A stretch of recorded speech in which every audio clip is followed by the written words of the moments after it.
우리가 금요일마다 유다의 왕들에 대하여 배우고 그 왕들을 통하여 주시는 하나님의 교훈을 받고 있습니다. 요아스 왕은 7세 때 왕이 되었습니다. 굉장히 어린 나이죠. 그의 할머니 아달랴가 그의 아들이 죽은 것을 보고, 요아스의 아버지죠, 이 다윗의 모든 자손들을 다 죽여버렸습니다. 그때 이 요아스가 그의 고모 대제사장 여호야다의 아내였는데, 그의 고모로 말미암아 생명을 건지게 됩니다. 그리고 성전에 숨겨서 그의 고모가 7살 때까지 키우게 됩니다.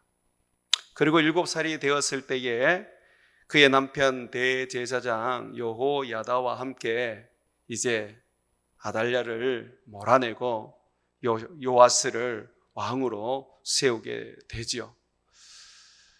이 요아스는 7세의 왕이 되어서 약 34년 정도를 통치를 하게 됩니다. 그는 성경에서는 선한 왕이었다, 그렇게 평가를 해줍니다. 그러나 그는 나중에 악한 왕이 되었다, 또 이렇게 반전을 이야기합니다.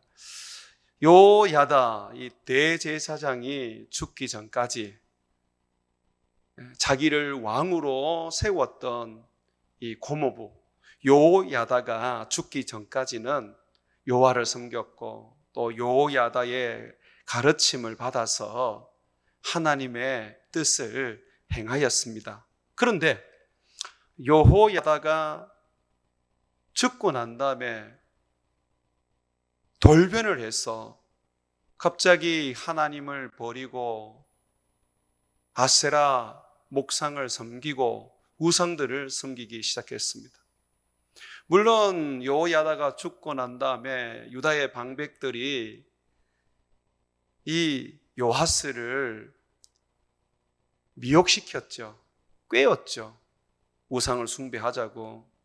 그런데 아무리 유다 방백들이 이 요아스를 미혹시켰다 하더라도 평생을 하나님을 섬기고, 그것도 1살 때부터 성전에서 숨겨 그렇게 자랐습니다. 늘 여호야다와 그의 고모를 통해서 양육받고 말씀을 들으면서 또 살았고요. 그리고 왕이 되었어도, 7세부터 왕이 되었어도 그가 죽기 전 약 한 2년 정도 남겨놓고는 이 하나님을 따르고 여호야다의 그 가르침을 순종했단 말이에요. 그런데 갑자기 돌변을 해버렸어요.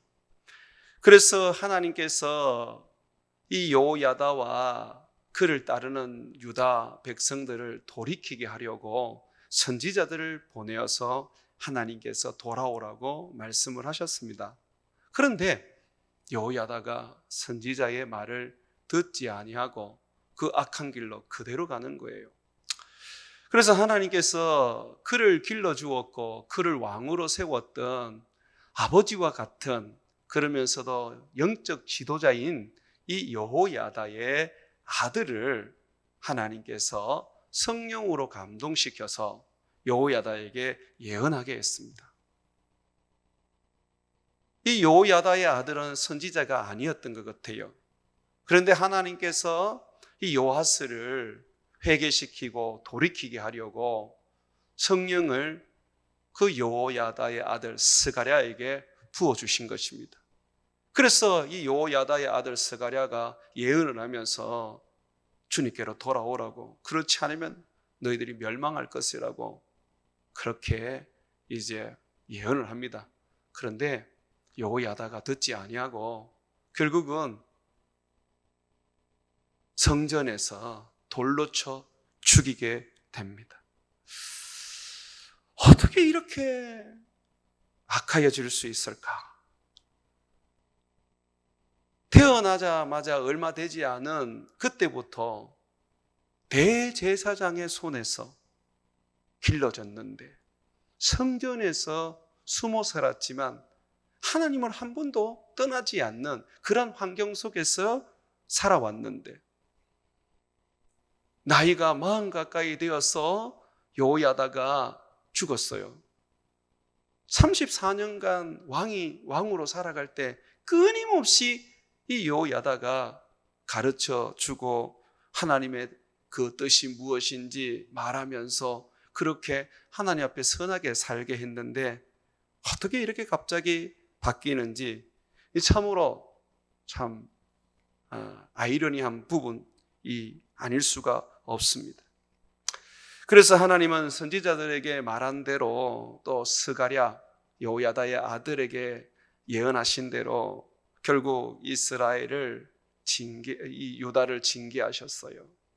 아람이라는 나라를 들어서 나라를 쑥대밭으로 만들고 그 전쟁 속에서 요아스 왕은 부상을 입고 그리고 얼마 있지 않아서 부하들이 그를 살해해 버립니다. 그리고 그의 아들 아마샤를 왕으로 세우게 되죠. 이 사람이 어떻게 갑자기 이렇게 돌변하게 되었을까? 그것은 다름 아니라 성경은 우리에게 그 이유를 이야기해 주는데요.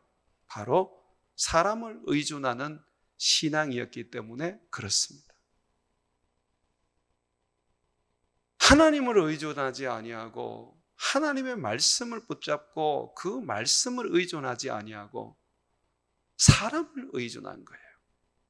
비록 그 사람이 하나님의 말씀을 가르치는 제사장이었고 하나님 앞에서 제사를 드리는 예배를 인도하는 대제사장이었지만 그러나 그 사람을 지나치게 의존함으로써 결국은 그 사람이 죽으니까 그가 가졌던 신앙이 한순간에 그냥 다 없어져 버리고 사라져 버리게 된 것이죠. 한번 성경 말씀을 보시죠. 15절 오늘 여러분들이 읽었던 본문 말씀인데 여호야다가 나이가 많고 늙어서 죽으니 죽을 때에 130세라. 이 여호야다 제사장이 나이가 130세에 죽었습니다. 그가 요아스 왕을 이제 7살 때 그 왕으로 왕으로 이제 세우게 되는데 그때 나이가 90이 넘었다고 봐야 됩니다. 아주 건강했던 분이십니다. 자, 이분이 보십시오. 16절.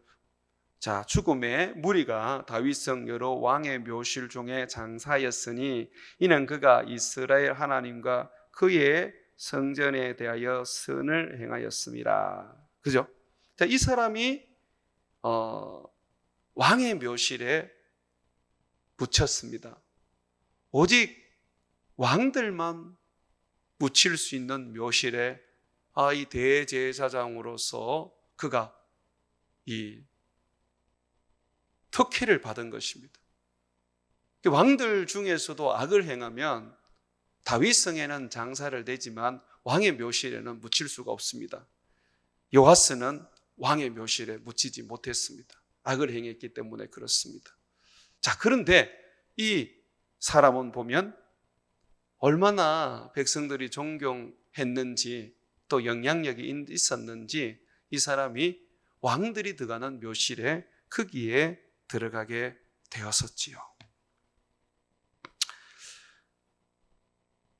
그만큼 이 여호야다는 요아스 왕에게도 엄청난 영향력을 가졌던 사람일 뿐만 아니라 백성들에게도 왕의 버금가는 그러한 인물이었다는 것입니다. 이 사람의 이 영향력이 너무 크니까 이 요아스 왕이 그냥 이 사람에게 모든 것을 의존하고 이 사람이 시키는 대로 하고 이 사람이 가르치는 대로 살았던 것입니다. 실질적으로 이 영향력이 크다 그럴 때에 그것이 하나님 앞에서 어떤 좋을 때도 있지만 좋지 않을 때도 있습니다. 왜 그러냐면 영향력을 크게 드러낼 때에 사람들은 그 영향력을 드러내는 사람을 숭배하게 됩니다. 존경을 넘어서 그 사람을 의지하고 그 사람을 섬기게 됩니다. 그래서 결국은 하나님이 가려지고 영향력 있는 그 사람이 하나님의 자리를 차지할 때가 많습니다. 모세라는 인물을 한번 생각해 보십시오. 이 모세가 얼마나 많은 이적과 기적을 행했습니까? 그런 사람이 전무후무합니다. 그런데 하나님이 그 사람을 가나안 땅에 들이지 아니하시고 이 모세를 광야에서 죽게 하셨어요. 그때의 이 모세의 나이가 120세인데 성경은 아주 건강하고, 그리고 이 사람은 생명력이 넘쳤다고 말해주고 있습니다.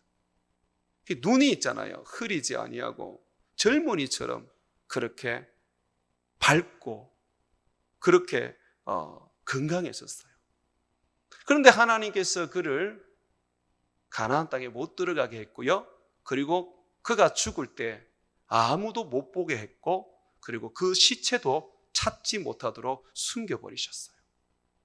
왜냐하면 너무 영향력이 있는 사람이기 때문에 그 사람이 가나안 땅에 들어가고, 그리고 거기에서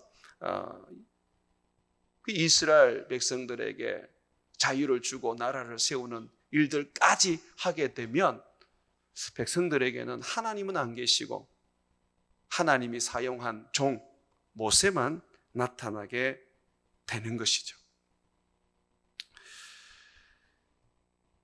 사람을 의존하는 신앙은 매우 위험합니다.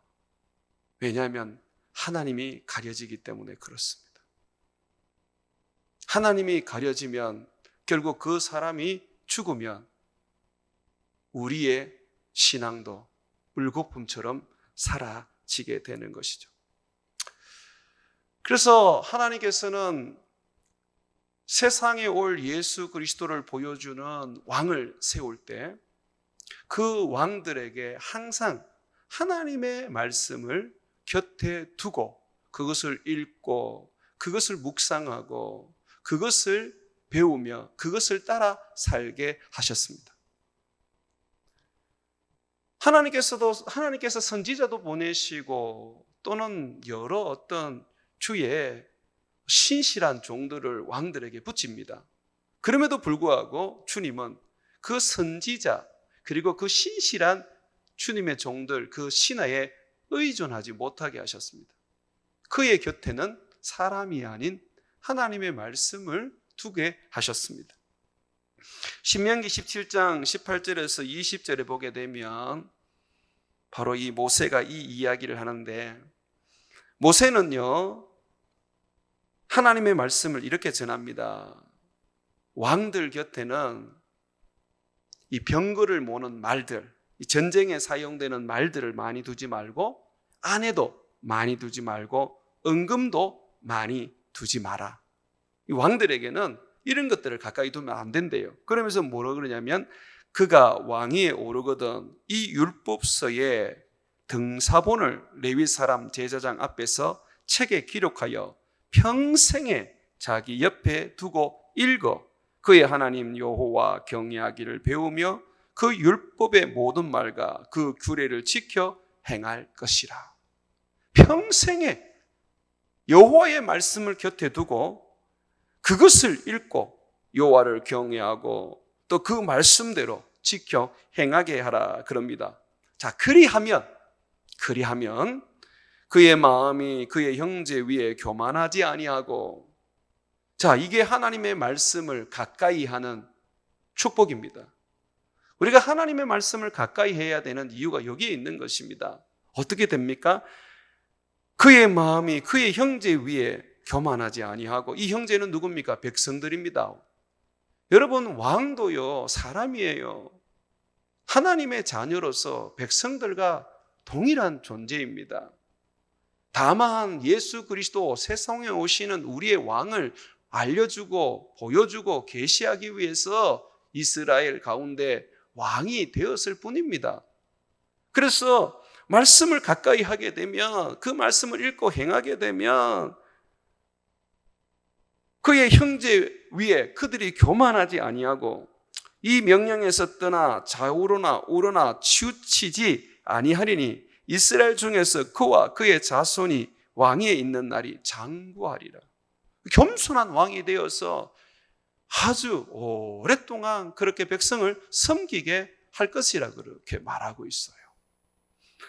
요하스 왕도 7살 때였지만 왕으로 이렇게 세워질 때 여호야다가 율법책을 그에게 주었습니다.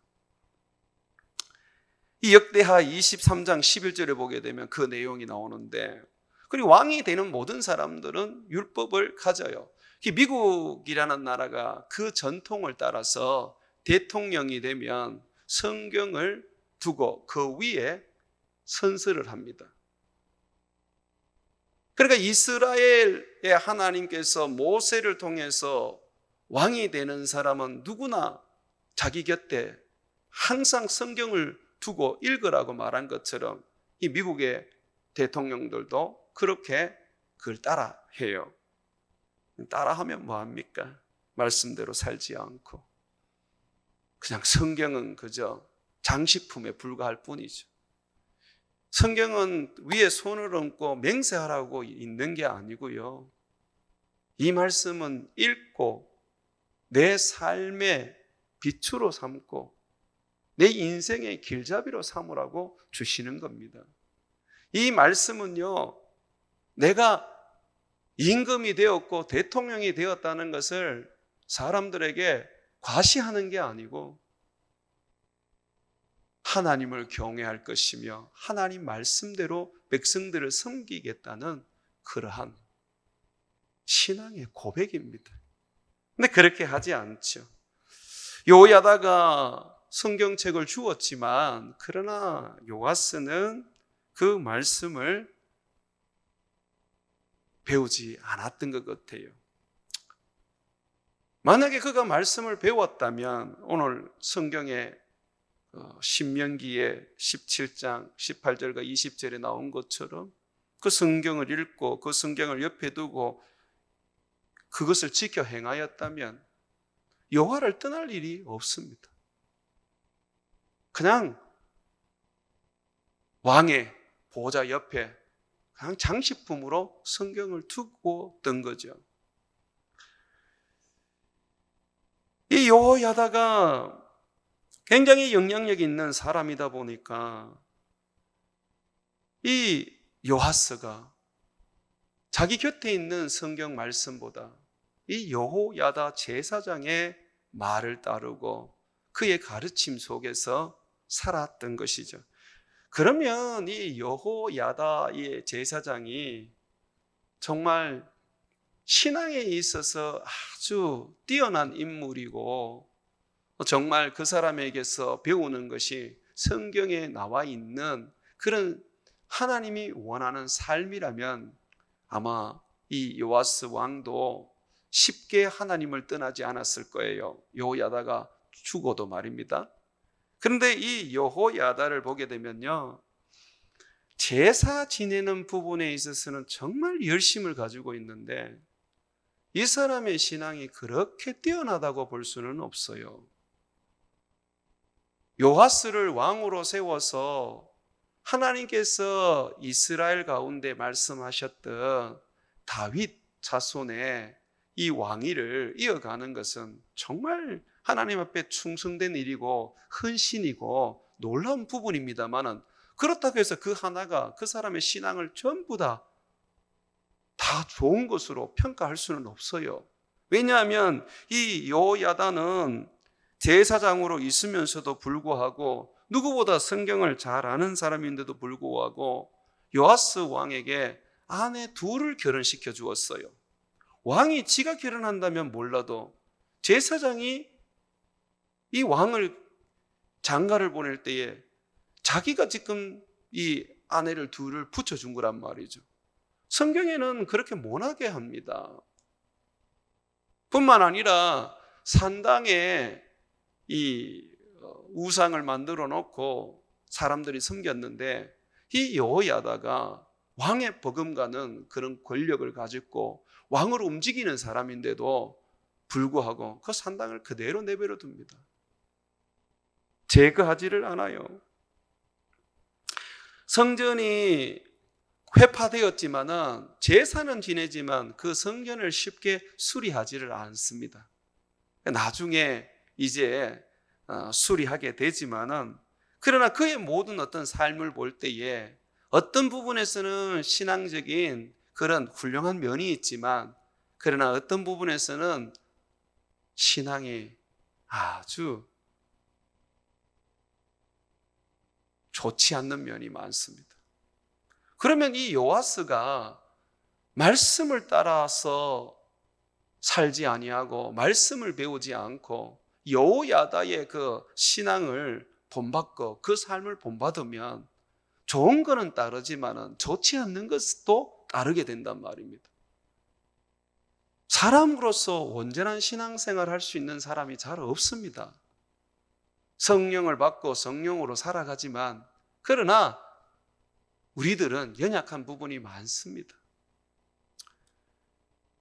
우리 교단의 목사들이 정말 존경하는 분이 계시는데, 지금은 천국을 가셨습니다만은 주석도 쓰시고 목회도 하시던 분이신데, 박윤선 목사님이라는 분이 계셔요. 그분의 이야기를 들으면 그냥 저절로 머리가 숙여집니다. 흠될 거 하나 없고 나무랄 거 하나 없는 분이셨어요. 그런데 그분이 돌아가시고 난 다음에 오랜 시간이 지나서 몇 년 전인가요, 그분의 딸이 자기 아버지에 대해서 이야기를 하는데, 아버지가 어머니를 그렇게 폭력을 하셨대요. 아무도 몰랐어요. 그래, 딸은 그것을 보면서 아버지가 목사들에게 또 교회의 존경을 받고 성자라고 이 칭송을 받는 것을 자기는 그걸 인정할 수가 없었던 거죠. 왜? 자기가 본 아버지는 엄마와 자식들에게는 너무 나쁜 분이시거든요. 그렇다고 해서 그 박윤선 목사님의 그 신앙과 그 업적을 부정할 수는 없습니다. 정말 훌륭한 분입니다. 그러면 이런 거예요. 우리가 박윤선 목사님이라는 그런 훌륭한 분이 있어도 우리 목회자나 신학생들은 어떤 신학적인 부분에 있어서, 목회적인 부분에서 교훈을 받을 수 있고 배울 것은 있지만, 그러나 본질적으로 우리가 배워야 하고, 그리고 우리가 붙잡아야 할 분은 바로 예수님이라는 겁니다. 성경이라는 거예요, 성경. 사람을 의존하게 되면요, 그 신앙이 교회 안에서 없어지지 않고 곳곳에서 생기게 되면 교회는 분열이 됩니다. 고린도 교회가 그랬어요. 고린도 교회에는 정말 대단한 능력자들이 있었습니다. 베드로가 있었고 바울이 있었고 성경에 능한 아볼로도 있었습니다. 그러다 보니 사람들이요, 교인들이 나누어져서 나는 베드로에 속한 사람이다, 나는 바울에게 속한 사람이다, 나는 아볼로에게 속한 사람이다, 나는 아니다, 그리스도에게 속한 사람이다, 그러면서 자기들끼리 파당을 지었어요. 바울이 고린도 전서 편지를 써서 보내면서 도대체 우리가 뭐냐? 바울은 무엇이고 베드로는 무엇이고 아볼로는 뭐냐? 그리스도의 종 아니냐? 우리가 한 게 뭐냐? 우리는 심었고 물을 준 것밖에 없지 않냐? 바울인 내가 심었다면 아볼로 그 사람은 심었고 그게 다지 않느냐? 그런데 하나님이 뭘 하셨냐? 그 식물을 자라게 하신 것 아니냐? 자라게 하시니가 우리의 주인이시고 우리가 붙잡고 섬겨야 할 분 아니냐? 왜 너희들은 우리를 주목하느냐?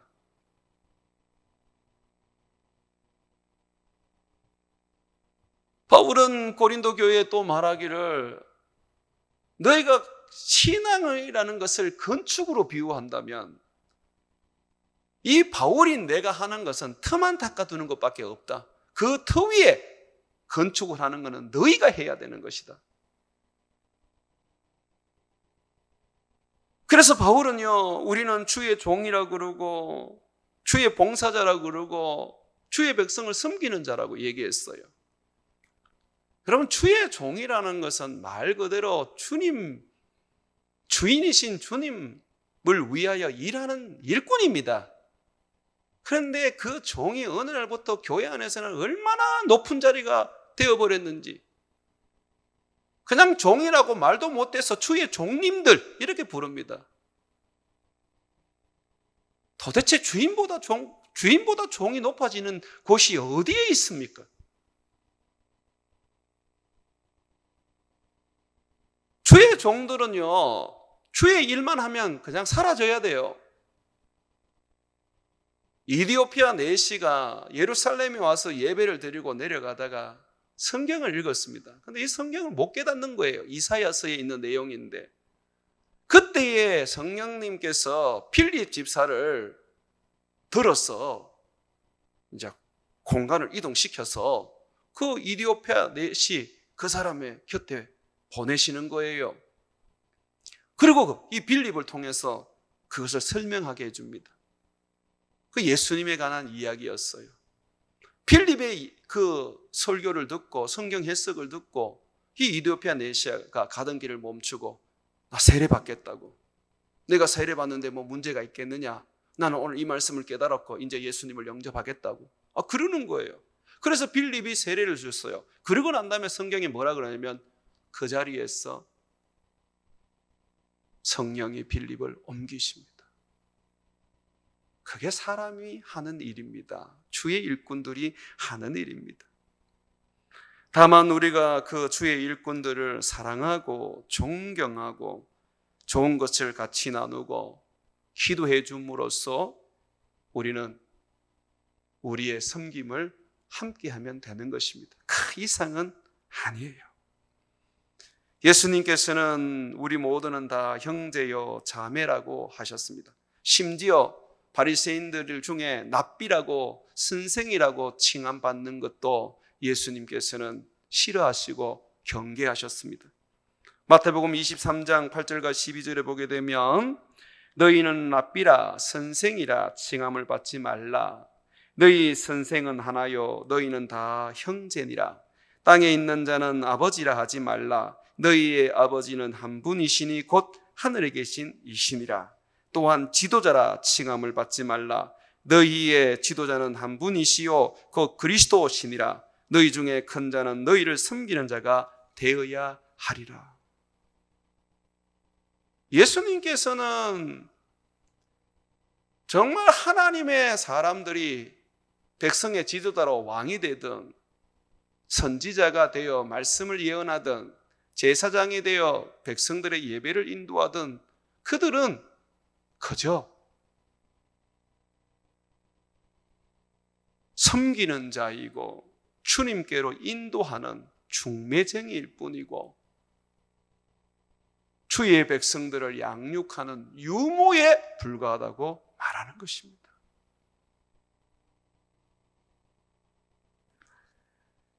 한국 교회를 세우는 데에 언더우드 목사님의 그 헌신은 참 크고 길이 칭송을 받을 만합니다.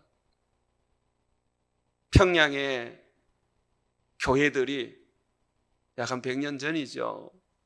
이 언더우드 목사님의 그 업적을 칭송하고 기리기 위해서 동상을 하나 만들자 그랬어요. 그때에 예수천당 마귀지옥을 외치던 최권능 목사님이 있을 수 없는 일이다. 그는 하나님의 종으로 충성되이 살았고 그가 하나님으로부터 받은 사명을 잘 감당했다. 그거로 됐다. 그가 잘한 일에 대해서는 하나님이 상급을 주실 것이다. 우리는 그의 동상을 만들어서는 안 된다. 만약에 그의 동상을 만들고 그를 칭송하면 사람들은 하나님을 버리고 언더우드를 신으로 믿을 것이다. 그러면서 이 최권덕 목사님이 하셨던 말씀이 한번 만들어봐라. 내가 살아있는 한 그 동상은 항상 부서져 있을 것이다. 사람이 높임을 받는 것은 용납이 안 됩니다. 또한 여러분, 사람을 의존하게 될 때는요, 구원도 성령도 받을 수가 없습니다. 빌립 집사가 사마리아에 가서 복음을 전하고 이적과 기적을 행하였잖아요. 그때 많은 사마리아 사람들이 믿습니다. 그 중에 아주 영향력이 있었던 마술사 시몬도 그 마술을 버리고 예수님을 믿습니다. 그런데 그들에게 성령이 임하지 않아요. 믿을 때에 성령이 임하기로 그렇게 되어 있는데 그게 하나님의 약속인데 성령이 임하지 않는 거예요. 왜 그랬을까요? 사도행전 8장 13절에 보게 되면 그 답을 줘요. 시몬도 믿고 세례를 받은 후에 전심으로 빌립을 따라다니며 그 나타나는 표적과 큰 권능을 보고 놀라니라. 여기 보면 시몬이 믿고 세례를 받은 후에 전심으로 예수님을 쫓은 것이 아니라 빌립을 따라다녔어요. 그래서 성경은 그 이야기를 하고 싶은 거예요. 빌립을 따라다니며 그 나타나는 표적과 큰 권능을 보고 거기에 놀라고 있는 거예요. 주의 복음이 아니라, 십자가에 못 박히신 예수님이 아니라, 죽은 자 가운데서 살아나신 우리 주님 예수 그리스도가 아니라 빌립에게 빠져서 빌립을 전심으로 따라다니고 있는 거예요.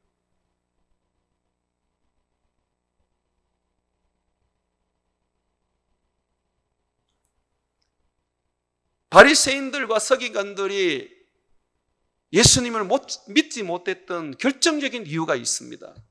예수님이 많은 이적을 베푸시고 정말 살아있는 생명의 말씀을 전했지만 바리새인들과 서기관들은 못 믿었어요. 왜 그랬느냐면 바리새인들과 서기관들은 뭐라고 항상 얘기했냐면 우리는 모세의 제자다.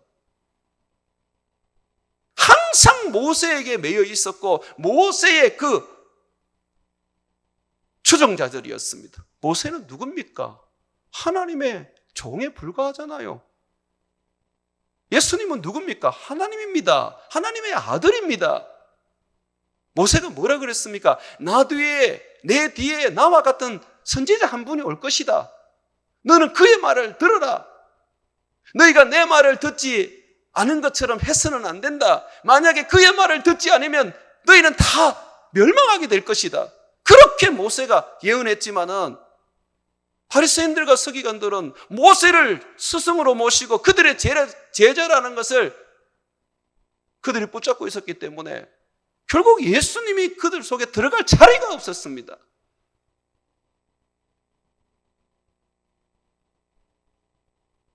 우리도요, 어떤 사람을 너무 따르게 되고 그 사람에게 마음을 두고 나는 그 사람의 제자라고 할 때는요, 하나님의 말씀이 들어갈 자리가 없어져요.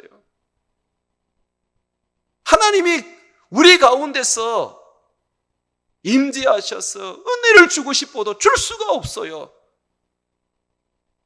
그 사람으로, 추종하는 사람으로 가득 차 있기 때문에 그렇습니다. 그러므로 조금이라도 사람을 의존하는 신앙이 있으면 빨리 하루속히 벗어나야 합니다.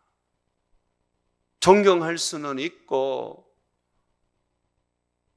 사랑할 수는 있지만 그러나 그가 주님의 자리를 차지해서는 안 되는 것입니다. 그렇다면 우리는 사람 의존 신앙을 버리고 어떻게 해야 됩니까? 바로 말씀 의존 신앙으로 바꾸어져야 합니다. 예수 의존, 하나님을 의존하는 신앙이 곧 말씀 의존입니다.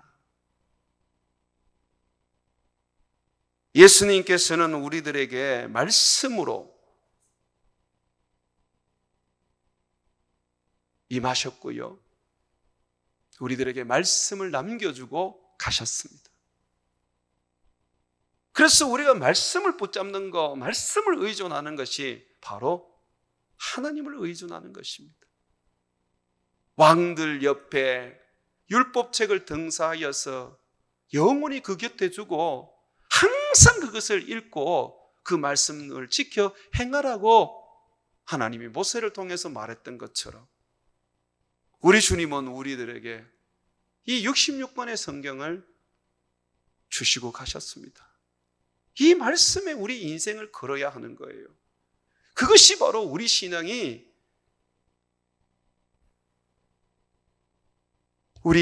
무너지지 않는 힘이 될 것입니다. 오늘날 설교하는 사람들을 보게 되면 환상 본 이야기를 하고 영적 체험한 이야기가 주를 이루는데 그거 자꾸 들으시면 여러분의 신앙이 무너집니다. 그건 설교가 아니에요. 그런 간증들이 때로는 필요할 때가 있습니다만은, 그러나 그것이 지금은 성경을 덮게 만들어 버렸어요. 설교자들이 성경 한 구절 읽어놓고 성경은 이야기하지 않고 그저 체험과 그냥 경험했던 거, 그리고 예화들로 막 가득 찬 것으로 그냥 끝내버립니다. 말씀이 없고 말씀을 거절하게 되면 구원은 없습니다. 하나님도 없습니다. 예수님은 부자와 거지 나사로 비유를 통해서 우리들에게 말씀의 중요성을 얘기해 주셨습니다. 부자가 지옥에 가서 지옥에서 큰 고통을 받으니까 너무 힘에 겨워요. 그런데 눈을 들어보니까 천국에서 거지 나사로가 아브라함의 품에서 행복한 삶을 살고 있습니다. 그래서 이 아브라함에게 소원을 아뢰입니다. 아버지 아브라함이요, 내 집에 나사로를 좀 보내주십시오. 내 형제 5이 있는데 그들에게 지금의 이 천국과 지옥을 좀 정언하게 해주십시오. 그리고 그들이 이 고통받는 곳으로 오지 않게 해주십시오 라고 그렇게 간청을 합니다. 그랬더니 아브라함이 하는 말이, 그들에게 모세와 선지자들이 있으니 그들에게 들을지니라, 그렇게 말해요.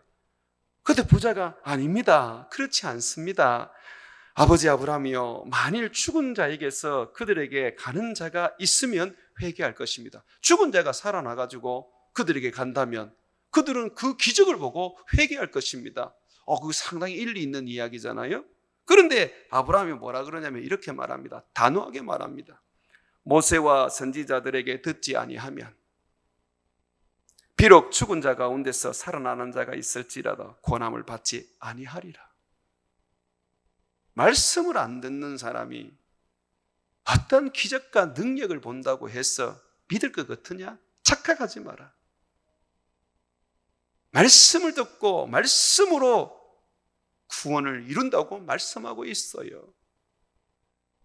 하이타이 한 장, 한 통 사람들에게 선물해서 열심히 교회 다니고 다니면 어느 날 예수 믿겠지? 그 착각입니다. 믿음은 들음으로 나는 건데, 들음은 그리스도의 말씀으로 생기는 건데,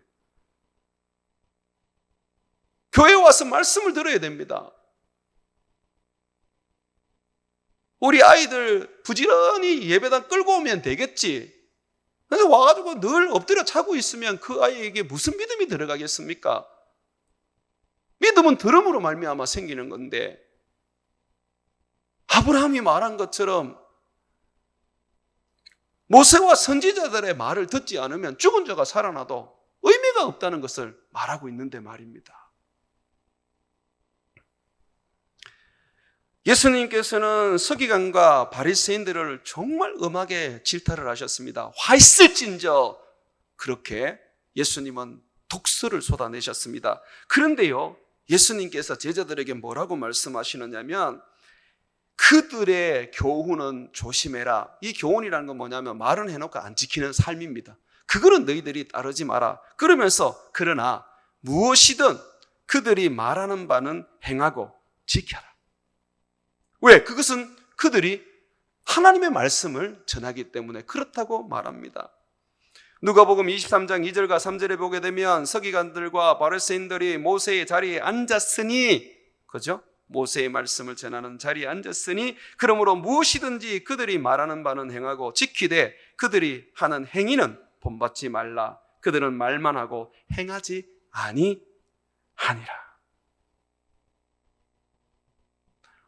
예수님께서는 바리새인들을 화 있는 자라 그러시고 음악의 독서를 그들에게 쏟아내셨는데도 불구하고 그들이 하나님의 말씀을 가지고 가르치면 그 말씀은 듣고 지키라고 하신 것입니다. 그러니 여러분이요, 하나님의 말씀이 얼마나 우리의 삶에 중요하고 우리가 붙잡고 의존해야 되는 것이 하나님의 말씀이라는 것을 알 수 있는 것 아니겠습니까? 주님께서 이집트에서 400년 동안 종살이하던 그 사람들을 건져내가지고 시내산에 모으셨는데 주님이 그들을 모아가지고 뭐라고 말하시느냐면 그들에게 임재하신 후에 이렇게 말합니다. 출애굽기 19장 5절에 보게 되면 세계가 다 내게 속하였으니 너희는 내 말을 잘 듣고 내 언약을 지키면, 내 말을 잘 듣고 내 언약을 지키면 너희는 모든 민족 중에 내 소유가 되겠다. 뿐만 아니라 신명기 4장 10절에 보게 되면 네가 호렙산, 이게 신의 산입니다. 호렙산에서 내 하나님 여호와 앞에 섰던 날에 여호와께서 내게 이르시기를 나의 백성을 모아라. 모아서 뭘 하시려고요? 놀랍게도 하나님은 자기를 보여주시려는 게 아니에요. 하나님을 보면 죽어요. 그래서 하나님이 어떻게 그들을 이게 모으라고 하셨느냐면 내가 그들에게 내 말을 들려주어 그들이 세상 사는 날 동안 나를 경외함을 배우게 하며 그 자녀에게 가르치게 하리라. 주님은 자기 백성을 모아서 말씀을 들려줍니다. 그래서요, 천주교와 우리 개신교회가 차이가 뭐냐면 천주교는 미사 같은 의식을 행하지만 개신교는 그거 안 합니다. 예배의 3분의 2 이상이 설교입니다. 왜냐하면 하나님의 말씀을 우리가 붙잡고 의존해야 되기 때문에 그렇지요. 그것이 우리의 삶을 이끌어가고 그것이 우리 주님을 섬기게 만들기 때문에 그렇습니다. 방언하만 하고 아무리 능력과 이적이 있어도 성경이 모르면 그 사람은 순식간에 사단에게 넘어가 버립니다. 주님께서는 하늘로 승천하실 때에 그 제자들을 불러 모아서 마태복음 28장 18절과 20절에 보게 되면 뭐라고 하시느냐면 너희는 모든 민족에게 가서 제자를 삼아라. 아버지가 아들과 성령의 이름으로 세례를 주고 내가 분부한 모든 것을 가르쳐 지키게 하라. 주님 똑같은 말씀하십니다. 주의 말씀을 가르치고 지키게 하는 것이죠. 또한 주님은 말씀하시기를 사람이 나를 사랑하면 내 말을 지키리니 내 아버지께서 그를 사랑하실 것이요 우리가 그에게 가서 거처를 그와 함께 하리라. 나를 사랑하지 아니하는 자는 내 말을 지키지 아니하나니 너희가 듣는 말은 내 말이 아니요 나를 보내신 아버지의 말씀이니라. 얼마나 우리가 하나님의 말씀을 사랑하고 사모하고 그 말씀을 붙잡고 그 말씀을 지키느냐가 우리가 하나님을 얼마나 사랑하느냐로 표현되는 것입니다.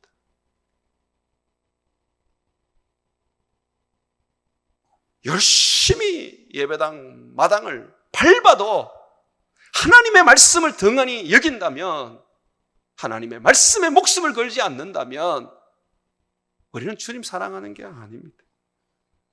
우리의 기도가 응답되지 못하는 것도 바로 그것 때문이잖아요. 예수님 말씀하시기를 내 말이 너희 안에 거하면 무엇이든지 구하라.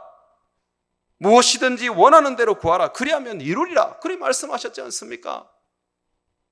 그 우리 안에 하나님의 말씀이 담겨져 있고 우리 안에 하나님의 말씀이 있으면 기도 응답은 대수롭지 않게 이루어진다는 것입니다. 없지요. 용사라 그러는데 아직까지도 용서 안 하고 그냥 끝까지 버티고 있어요. 그게 뭔 하나님 말씀 지키는 겁니까?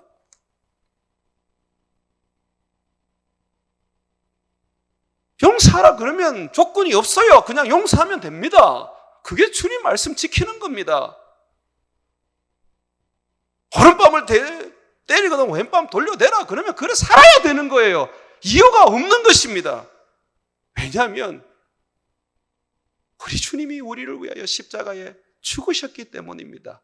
그가 우리를 용서하셨고 그가 우리를 위하여 오른밤이 아니라 그의 몸을 십자가에 내어 주셨기 때문입니다. 말씀을 지키지 아니하고 말씀대로 살지 아니하고 말씀을 붙잡지 아니하는데 어찌 우리의 믿음이 하나님을 향할 수 있고 환난과 핍박을 이기며 주님 오시는 그날까지 끝까지 견딜 수가 있겠습니까? 사람 의존하는 거 얼른 내려놔야 돼요.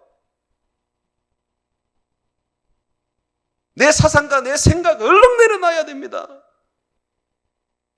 주의 말씀 앞에 지키려고 몸부림치고 그 말씀 못 지키면 금식을 해서라도 주님이 말씀 지킬 수 있도록 만들어주세요.